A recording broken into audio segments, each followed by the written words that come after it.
Hello everyone, मैं मिथुन सिंह स्वागत करता हूं आप सभी का। आशा करता हूं आप सभी बहुत अच्छे होंगे। रेलवे टीचर पीआरटी सिलेबस को हम लोग देखेंगे। अब हो सकता है कि आप टीजीटी वाले बच्चे यहां पे आ गए हों या फिर पीजीटी वाले बच्चे यहां पे आ गए हुए। घबराने वाली बात नहीं है। आपका जो भी सिलेबस है या फिर आपका जो भी सब्जेक्ट है, टीजीटी या पीजीटी, आप नीचे लिख दीजिए। अगले लेक्चर में आप लोगों के लिए जो है टीजीटी या पीजीटी का सिलेबस लेकर आने वाला हूं। एक और बात, सबसे पहले मैं होता ना कि आप स्किप कर सकते हैं वीडियो को 1 मिनट के लगभग, वहां से सिलेबस आपको मिलेगा। मैं थोड़ा सा प्रचार प्रसार वगैरह कर लेता हूं। मैं आपको बता देता हूं, जो लोग रेलवे टीचर में एज अ ज्वाइन करना चाहते हैं, मेरे कोर्स को ज्वाइन करना चाहते हैं, कोर्स एक्चुअली है क्या, आपको सब कुछ पीडीएफ वगैरह जो है मिलता रहेगा, हमेशा जो है मिलता रहेगा, ठीक है। और थोड़ी सी मेरी सेहत खराब है और I have a vocal problem. मैं वीडियोस वगैरह बनाता हूँ, थोड़ा मैंने फ्रीक्वेंटली उसकी कम कर दी है बिकॉज डॉक्टर ने कहा रेस्ट लेना है आपको। तो मैं आप लोगों के लिए जो है लाइव क्लासेस भी लेकर आने वाला हूँ जल्द ही। आप जो है मात्र, आई रिपीट, मात्र 200 रुपये पर मंथ आप देकर के जो है उस बैच में ज्वाइन हो सकते हो। और ये हर मंथ आप हर मंथ दोगे, आपका ये हर मंथ रिन्यू होता रहेगा। पीडीएफ आपको मिलता रहेगा, लाइव क्लासेस मिलते रहेंगे जिसमें आप डाउट भी पूछ सकते हैं, ठीक है। ये भी आपको देखने को मिलता रहेगा। तो जिन लोगों को ज्वाइन करना है, एक नंबर में बता देता हूं, 7979054474 पे आप यहाँ पे जो है मुझसे जो है मैसेज कर लेंगे। यहाँ पे आपको देखिए क्यूआर दिख रहा है, क्यूआर में आप पेमेंट करें 200 का और आप जो है वहाँ पे मैसेज कर देंगे कि आपको इस बैच में ज्वाइन करना है। बाकी जितना भी सिलेबस है वो आपको मैं अभी बताऊंगा और सभी सिलेबस को वहाँ पे डिस्कस करा जाएगा। डोंट वरी अबाउट दैट, सब कुछ आपको वहाँ पे पढ़ाया जाएगा। तो चलिए, कौन कौन सा टॉपिक आपको पीआरटी के लिए पढ़ना है यहाँ से आप देख लीजिए। पीआरटी का ये सिलेबस है और एक एक करके हम लोग शुरुआत करते हैं। एक और बात, थोड़ा एक जो है मोमेंटम भी बनेगा। आप लोग नीचे कमेंट करके बता देंगे किस प्लेस से आप इस वीडियो को देख रहे हैं। सिंस ये रेलवे की बहाली है, पूरे भारत के लोग इसे देखेंगे। मैं भी जानना चाहता हूं कि क्या ये वीडियो तमिलनाडु, केरला, मिजोरम, मेघालय, ऊपर में कश्मीर, इधर गुजरात है, तो मध्य प्रदेश के लोग, बिहार के लोग, झारखंड के लोग, कहां से आप देख रहे हैं। प्लीज आप सभी से हाथ जोड़ कर रिक्वेस्ट है, नीचे कमेंट करके बताइएगा। हो सकता है कि बहुत सारे लोग आपके जिले से देख रहे होंगे वीडियो को, तो प्लीज कमेंट करिएगा, थोड़ा सा अपनापन का जो है भाव आएगा। बाकी सिलेबस जो है आपको हमारे टेलीग्राम चैनल पे भी मिल जाएगा। वहां पे लगभग जो है 15 लाख क्या बोल रहा हूँ मैं, 14,500 लोग जो है जुड़ चुके हैं। माशाल्लाह, वो भी होगा एक दिन, किसी दिन 14 लाख भी हम लोग होंगे, डेफिनेटली होंगे। तो आप लोग वहां पे भी जो है टेलीग्राम पे भी हमारे साथ जुड़ सकते हैं। चलिए अब सिलेबस को स्टार्ट करेंगे। अब जो है सिलेबस ये रहा आपके सामने। ये पीडीएफ मैंने जैसा आपको कहा कि ये टेलीग्राम पे आप यहाँ से आपको देखिए पीआरटी का सिलेबस दिख रहा होगा। सिलेबस कितने पार्ट में डिवाइड किया गया है, तो अलग अलग इसे जो है 1 2 3 4 5 पार्ट में डिवाइड किया गया, ठीक है जी। अलग अलग, अब ऐसे जो है 20 को 5 से मल्टीप्लाई मत कर लेना, क्योंकि हर एक पार्ट जो है आपका अलग अलग नंबर का है, तो ये कंसीडर मत कर लेना। आप यहाँ से देख लीजिए। सबसे पहले प्रोफेशनल एबिलिटी। प्रोफेशनल एबिलिटी का मतलब यह है कि आप एज अ टीचर बच्चे को कितना समझते हो, बच्चे की अंडरस्टैंडिंग आपकी कितनी है, बच्चे को पढ़ाने के लिए जो भी संसाधन की जरूरत होती है उसकी अंडरस्टैंडिंग आपकी कितनी है, उसके अकॉर्डिंग आप आगे बढ़ोगे। तो ये डिपेंड करेगा बच्चे की अंडरस्टैंडिंग, आपकी कितनी समझ है। और आप as a facilitator, as a teacher नहीं, एज अ फैसिलिटेटर आप स्कूल को क्या दे पाते हो, बच्चे को क्या दे पाते हो, ये इंपॉर्टेंट है। तो ऐसे सवाल यहाँ से पूछे जाएंगे। अभी मैं डिटेल में आपको ये जो है टॉपिक वाइज इसे बता दूंगा। दूसरा है जनरल अवेयरनेस। अब देखिए यहाँ पे 15 क्वेश्चन है। यहाँ पे आपको करंट अफेयर्स भी करना है, यहाँ पे आपको करंट अफेयर्स भी करना है। मैं कल मैं थोड़ा सा, मैंने कहा ना कि आपको जैसा प्रॉब्लम है, मुझे थोड़ी सी गले में, लेरेंस में थोड़ी सी प्रॉब्लम है, तो मैं कोशिश करूंगा कि करंट अफेयर्स वाली वीडियो जो है आपको पूरे जो मंथ का करंट अफेयर्स है जो कि दिसंबर में हुआ है वो मैं आपके साथ साझा कर दूं रेलवे के लिए, ठीक है। घबराना नहीं है। कल घबराओगे क्यों आप, मैं घबराऊंगा क्योंकि आवाज मेरी दिक्कत में है।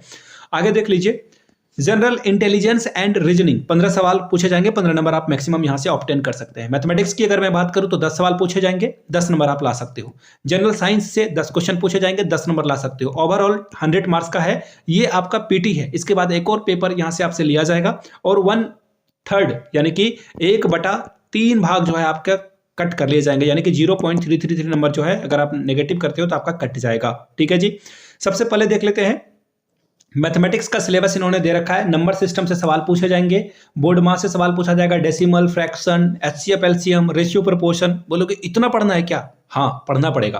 Percentage, mensuration, time and work, time and distance, simple and compound interest, profit and loss, algebra, geometry, trigonometry, elementary, statics, square root, age calculation, calendar and clock, pipe and cistern, ये से सवाल बनेंगे।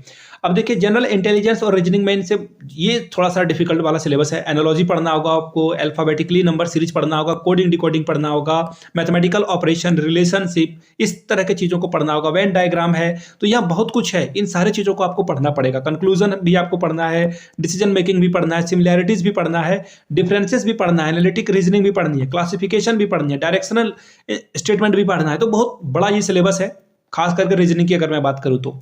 जनरल अवेयरनेस की बात करूं तो देखिए यहाँ पे आपसे करंट अफेयर्स पूछ लिया जाएगा, ज्योग्राफी से सवाल पूछे जाएंगे, कल्चर और हिस्ट्री से सवाल पूछा जाएगा, जिसमें कि फ्रीडम मूवमेंट है तो इंडियन नेशनल मूवमेंट से सवाल आपके जो है बन जाएंगे। यहाँ पे मैं क्या कर रहा हूँ, इसे यहाँ से देख लीजिए। इसके अलावा Indian polity and constitution of India, यहाँ से सवाल बनेगा। Indian economy, environmental issues concerning India and the world, sports से यानी कि खेल से सवाल पूछे जाएंगे। जो जनरल साइंटिफिक टर्म है, टेक्नोलॉजी से जो चीज़ें हो रही है वहाँ से सवाल बनेगा। जनरल साइंस में उन्होंने बता रखा कि फिजिक्स, केमिस्ट्री और लाइफ साइंस है, जो कि क्लास 10 तक के हैं, वो आपको पढ़ना है। तो देखिए 6 to 10 तक के जो सीबीएसई वाले बुक हैं, रेफरेंस वाले बुक एस चांद का हो या फिर दिनेश के बुक है, उससे आप पढ़ लें। जो पढ़ा रहे हैं किसी बच्चों को तो आपको डेफिनेटली पता होगा what I am talking about, ठीक है। अब जो है डिटेल में आपको मैं सिलेबस दिखा देता हूं। जो 50 नंबर का प्रोफेंसी टेस्ट है वो आपसे क्या क्या सवाल ये पूछ लेंगे, ठीक है जी। मैं दिखा देता हूं, डोंट वरी। नीचे आना है आपको, स्क्रॉल डाउन करना है, मैं पेज नंबर आपको दिखा दूंगा ताकि आप आराम से जो है सिलेबस को जो है समझ पाएं, ठीक है जी। ये देखिए ये अलग अलग सिलेबस है। एक और बात आप याद रखिएगा, हर एक सब्जेक्ट के लिए जो है सिलेबस इन्होंने अलग से बना रखा है, तो गलत सिलेबस देखकर पढ़ना स्टार्ट मत कर लेना, ये जो है कंफ्यूजन में मत रहना। यहाँ से देख लीजिए, ये पीजीटी और टीजीटी का सिलेबस है, ये मैं आपको बताऊंगा बाद में, जो लोग टीजीटी और पीजीटी भी दे रहे हैं उनके लिए भी, ठीक है।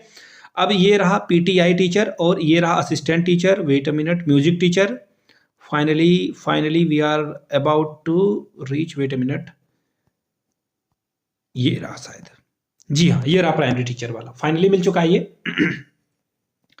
यहां से देख लीजिए, अंडरस्टैंडिंग द लर्नर, यानी कि बच्चे को समझने का जो है आपके अंदर सेंस होना चाहिए। इसमें देखिए क्या पूछा जाएगा, ग्रोथ और मैच्योरेशन के बारे में पूछा जाएगा, डेवलपमेंट के बारे में, प्रिंसिपल के बारे में, डिबेट्स ऑफ डेवलपमेंट टास्क और चैलेंजेस के बारे में पूछा जाएगा, domain of development, physical, cognitive, socio emotional, moral, derivation in development and it's implication से सवाल पूछा जाएगा। अंडरस्टैंडिंग एडोलेसेंस नीड्स, चैलेंजेस कैसे से आप टैकल करोगे, ये सवाल आपसे पूछ लिया जाएगा। आगे देख लेते हैं, role of primary and secondary socialisation agencies ensuring home school continuity, यहां से सवाल बनेगा। 18 से 20 जो है सवाल यहां से बनेंगे, नंबर ऑफ क्वेश्चंस, ठीक है।